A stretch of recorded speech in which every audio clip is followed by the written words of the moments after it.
सुख दुख संबंधी विशेष बात बताते हुए पूज्य स्वामी राम सुखदास जी साधक संजीवनी में लिखते हैं, यह मनुष्य योनि सुख दुख भोगने के लिए नहीं मिली है, अपितु सुख दुख से ऊंचा उठकर महान आनंद परम शांति की प्राप्ति के लिए मिली है।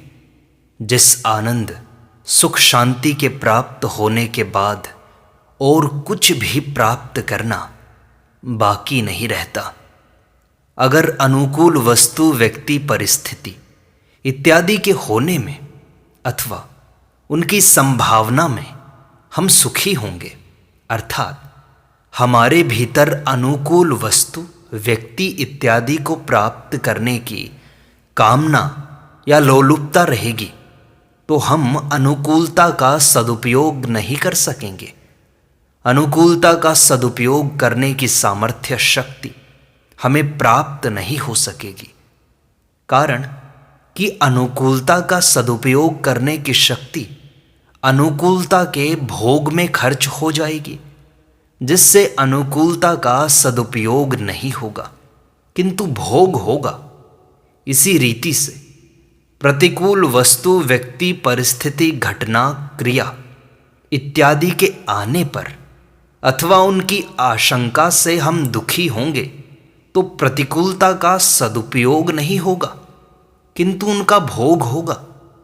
दुख को सहने की सामर्थ्य हमारे में नहीं रहेगी, अतः हम प्रतिकूलता के भोग में ही फंसे रहेंगे और दुखी होते रहेंगे।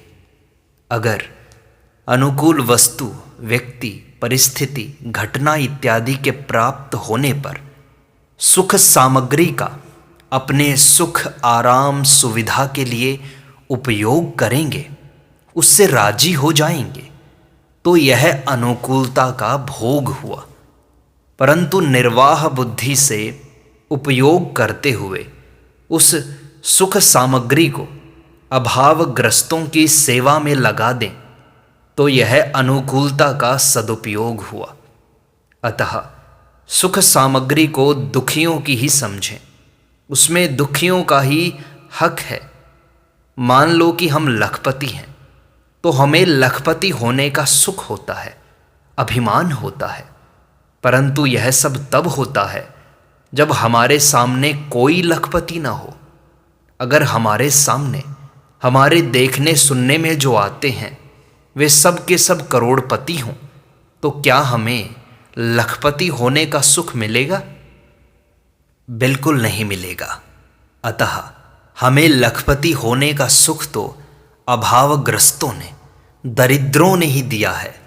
अगर हम मिली हुई सुख सामग्री से अभावग्रस्तों की सेवा न करके स्वयं सुख भोगते हैं तो हम कृतघ्न होते हैं। इसी से सब अनर्थ पैदा होते हैं, कारण कि हमारे पास जो सुख सामग्री है वह दुखी आदमियों की ही दी हुई है।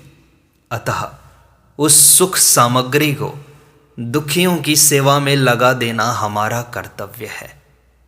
अब विचार यह करना है कि प्रतिकूलता का सदुपयोग कैसे किया जाए।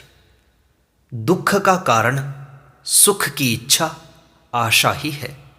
हम सुख की इच्छा करते हैं, इच्छा पूरी नहीं होती या उसमें बाधा होती है तो हमें दुख होता है। प्रतिकूल परिस्थिति दुखदायी तभी होती है जब हमारे अंदर सुख की इच्छा रहती है। अगर हम सावधानी के साथ अनुकूलता की इच्छा का सुख की आशा का त्याग कर दें तो फिर हमें प्रतिकूल परिस्थिति में दुख नहीं हो सकता, अर्थात हमें प्रतिकूल परिस्थिति दुखी नहीं कर सकती। जैसे रोगी को कड़वी से कड़वी दवाई लेनी पड़े तो भी उसे दुख नहीं होता, प्रत्युत इस बात को लेकर प्रसन्नता होती है कि इस दवाई से मेरा रोग नष्ट हो रहा है। ऐसे ही पैर में कांटा गहरा गड़ जाए और कांटा निकालने वाला उसे निकालने के लिए सुई से गहरा घाव बनाए तो बड़ी पीड़ा होती है। उस पीड़ा से वह सिसकता है, घबराता है, पर वह कांटा निकालने वाले को यह कभी नहीं कहता कि भाई तुम छोड़ दो, कांटा मत निकालो। कांटा निकल जाएगा, सदा के लिए पीड़ा दूर हो जाएगी। इस बात को लेकर वह इस पीड़ा को प्रसन्नतापूर्वक सह लेता है। यह जो सुख की इच्छा का त्याग करके दुख को, पीड़ा को प्रसन्नतापूर्वक सहना है, यह प्रतिकूलता का सदुपयोग है। अगर वह कड़वी दवाई लेने से, कांटा निकालने की पीड़ा से दुखी हो जाता है तो यह प्रतिकूलता का भोग है, जिससे उसको भयंकर दुख पाना पड़ेगा। यदि हम सुख दुख का उपभोग करते रहेंगे तो भविष्य में हमें भोग योनियों में अर्थात स्वर्ग नरक इत्यादि में जाना ही पड़ेगा। कारण कि सुख दुख भोगने के स्थान ये स्वर्ग नरक आदि ही हैं। यदि हम सुख दुख का भोग करते हैं, सुख दुख में सम नहीं रहते, सुख दुख से ऊंचे नहीं उठते, तो हम मुक्ति के पात्र कैसे होंगे? नहीं हो सकते। 14वें श्लोक में भगवान ने कहा कि ये सांसारिक पदार्थ आदि अनुकूलता प्रतिकूलता के द्वारा सुख दुख देने वाले और आने जाने वाले हैं, सदा रहने वाले नहीं हैं, क्योंकि ये अनित्य हैं, क्षण भंगुर हैं। इनके प्राप्त होने पर उसी क्षण इनका नष्ट होना शुरू हो जाता है। इनका संयोग होते ही इनसे वियोग होना शुरू हो जाता है।